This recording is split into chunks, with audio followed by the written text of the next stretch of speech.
क्या इंडिया पाकिस्तान के बीच की टेंशन सिर्फ मिसाइल्स और बॉर्डर से ही लड़ी जाएगी या फिर प्यार, पॉलिटिक्स और पेपर वर्क भी उसकी शुरुआत बन सकते हैं?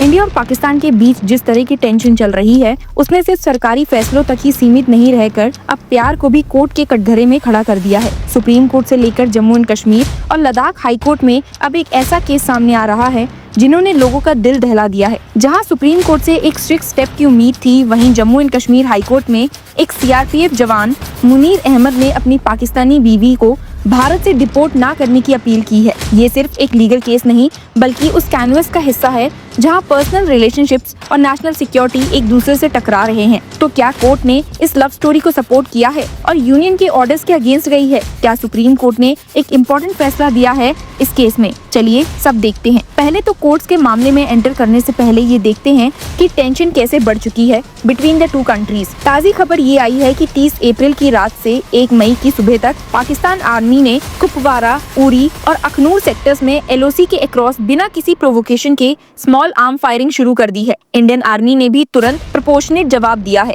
पहलगाम टेरर अटैक के बाद इंडिया ने अपना एयर स्पेस पाकिस्तान के लिए क्लोज कर दिया है और वहीं पाकिस्तान ने वेडनेसडे को क्लेम किया कि उनके पास क्रेडिबल इंटेलिजेंस है कि इंडिया किसी भी वक्त मिलिट्री एक्शन लॉन्च कर सकता है। पाकिस्तान के प्राइम मिनिस्टर शहबाज शरीफ ने अमेरिका से भी अपील कर दी कि इंडिया को समझाए, रिटोरिक थोड़ा टोन डाउन करे और रिस्पॉन्सिबली एक्ट करे। पर वहीं external affairs minister S Jaishankar ने थर्सडे को सुबह मैक्रो रूबियो से पहलगाम अटैक के बारे में बात की और ट्वीट किया that discussed the Pahalgam terrorist attack with US Sec Rubio yesterday. Its perpetrators, backers and planners must be brought to justice. ये तो हुई कंट्रीज के बीच की टेंशन और अब एक नजर डालते हैं कि सुप्रीम कोर्ट में आखिर कौन सी PIL फाइल हुई है। ये PIL फाइल की है Kashmiri resident Mohammad Junaid along with Fatesh Kumar Sahu and Vicky Kumar, जिन्होंने सुप्रीम कोर्ट से रिक्वेस्ट की that formation of a judicial commission to investigate the terrorist attack in Jammu and Kashmir Pahalgam that left 26 dead. यही नहीं बल्कि सुप्रीम कोर्ट को एक और रिक्वेस्ट की गई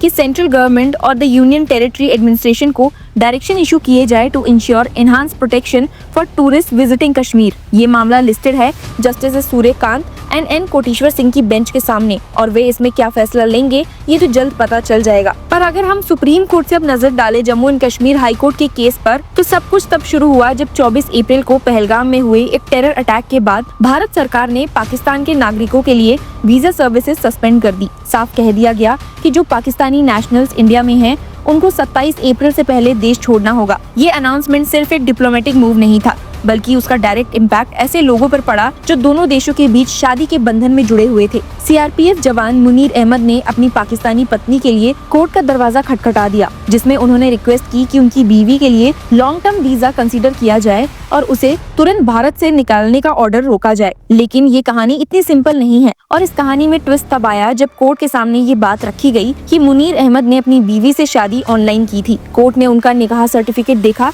जिसमें लिखा था कि शादी हांडवल जम्मू में हुई है, लेकिन सच ये था कि लड़की पाकिस्तान में अपने घर पे थी और लड़का जम्मू में। इस पे जस्टिस भारती ने सीधा सवाल उठाया कि अगर शादी ऑनलाइन हुई है तो सर्टिफिकेट में जम्मू का फिजिकल एड्रेस क्यों लिखा है? क्या ऐसी शादी जिसमें दोनों लोग फिजिकली एक जगह प्रेजेंट नहीं है लॉ के नजरिए से वैलिड मानी जा सकती है? यही नहीं, कोर्ट ने ये भी कहा कि इस पूरे मैटर पे सरकार का रोल सबसे इम्पोर्टेंट है। क्या गवर्नमेंट ऑफ इंडिया एक पाकिस्तानी नेशनल को लॉन्ग टर्म वीजा देगी जिसका शॉर्ट टर्म वीजा 22 मार्च को एक्सपायर हो चुका है? पिटिशनर के लॉयर ने बताया कि टूरिस्ट वीजा एक्सपायर होने के बाद उनकी बीवी को एग्जिट परमिट दे दिया गया था, लेकिन उन्होंने एक रिप्रेजेंटेशन दिया जिसके बाद एग्जिट परमिट कैंसिल कर दिया गया और अब उनका केस फिर से कंसीडर हो रहा है।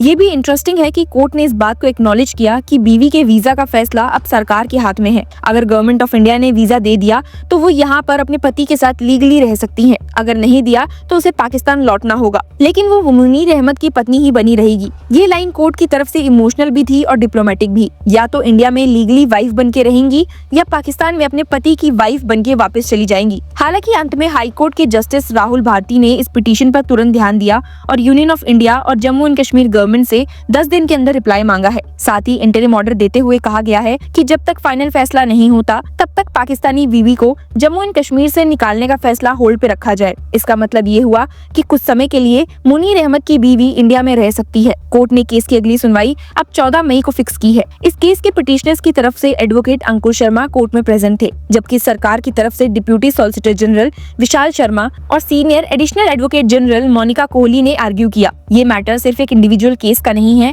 ये India Pakistan relations, cross border marriages, online निकाह, इमिग्रेशन लॉस और नेशनल सिक्योरिटी का एक जटिल मिश्रण बन गया है। अब जब ऐसे इमोशन से भरी कहानियां कोर्ट के सामने आती हैं, तो उनका इम्पैक्ट सिर्फ लीगल वर्ल्ड तक सीमित नहीं है, वो आम जनता के लिए दिल और दिमाग पर भी छाप छोड़ देता है। आज के टाइम में जब इंडिया और पाकिस्तान के रिलेशंस एक नाजुक मोड़ पर हैं, तब ऐसे केसेस सरकार, सिक्योरिटी, सोसाइटी और जुडिशरी के सामने नए सवाल खड़े करते हैं। क्या ऑनलाइन शादी लॉफुल वैलिड मानी जाएंगी? क्या प्यार का रिश्ता नेशनल बॉर्डर्स को तोड़ सकता है? क्या एक सीआरपीएफ जवान जो देश की सेवा में लगा है, उसकी पर्सनल लाइफ को स्टेट सिक्योरिटी के पर्सपेक्टिव से देखा जाएगा? और सबसे बड़ा सवाल, क्या जब तक कोर्ट फैसला देगी तब इमोशनल डैमेज हो चुका होगा? ये कहानी एक रिमाइंडर है कि दुनिया के सबसे बड़े कन्फ्लिक्ट सिर्फ टैंक्स और टेरर्स अटैक्स तक नहीं है, बल्कि वीजा स्टिकर्स और निकाह सर्टिफिकेट से भी शुरू हो सकते हैं। जहां एक तरफ पहलगाम में गनफायर की गूंज सुनाई दी, वहीं दूसरी तरफ एक सोल्जर अपनी वाइफ और अपनी शादी के लिए लीगल जंग लड़ रहा है। अब दोनों लड़ाइयाँ एक ही मुल्क के लिए हो रही हैं, भारत। कोर्ट की ऑब्जर्वेशन ये भी क्लियर करती है कि वो सरकारी डिसीजन का इंतजार करेंगे और उसके बाद ही डिसाइड करेंगे कि मुनीर अहमद की बीवी को भारत में रहने दिया जाए या फिर नहीं। पर तब तक कोर्ट ने एक बैलेंसिंग एक्ट किया है, ना पूरी रिलीफ दी और ना ही पूरा डिनायल। 14 मई को जब अगली सुनवाई होगी, तब ये तय होगा कि क्या ये कहानी एक हैप्पी एंडिंग की तरफ बढ़ेगी या इंटरनेशनल पॉलिटिक्स इस लव स्टोरी का ट्रैजिक ट्विस्ट बन जाएगा। जब एक जवान अपनी पर्सनल जिंदगी को बचाने के लिए कानूनी लड़ाई लड़ता है, तो पूरा सिस्टम एक आईना बन सकता है, जिसमें दिखाई देता है कि प्यार, पॉलिटिक्स और पेपर वर्क के बीच का टग ऑफ वॉर किस तरफ झुक रहा है। अगले कुछ दिनों में पता चल जाएगा कि क्या बीवी रहेगी या जाएगी, क्या शादी को लीगल स्टेटस मिलेगा या सिर्फ एक एक्सपायर्ड वीजा का नोट बनकर रह जाएगा। तब तक ये कहना गलत नहीं होगा कि इंडिया और पाकिस्तान के बीच वर्ल्ड वॉर 3 शायद शुरू ना हो, लेकिन इमोशंस और आइडेंटिटी की जंग तो चल ही रही है। Thank you for watching this and keep following us. Hello law lovers and justice seekers, welcome to law Chakra. हम आपके लिए लेकर आए हैं कुछ बहुत ही exclusive. Introducing law Chakra prime membership, जो आपको देगा exclusive access like never before. यानी कि फुल इनसाइडर एक्सेस, वो भी बस घर बैठे। यही नहीं, प्राइम मेंबर को मिलेगा access to exclusive interview session with renowned जजेस, लीगल एक्सपर्ट्स एंड लॉयर्स। ऐसे इनसाइट्स जो आपको कहीं और नहीं मिले। इसी के साथ अगर आप कभी सोचे कि हम कैसे लेकर आते हैं आपके लिए ये लीगल अपडेट्स, तो इसके लिए भी प्राइम मेंबर्स के लिए है हमारे पास एक special sneak peek behind the scenes of law chakra. Brainstorming session से लेकर ब्लूपर्स तक सब कुछ। In short, more content, more update and more analysis. Political legal controversies हो या इन डेप्थ लीगल सेशंस, सब कुछ आपको मिलेगा एट वेरी मिनिमल प्राइस। बनिए लॉ चक्रा की प्राइम मेंबर और अनलॉक कीजिए full potential of legal knowledge. अभी ज्वाइन कीजिए।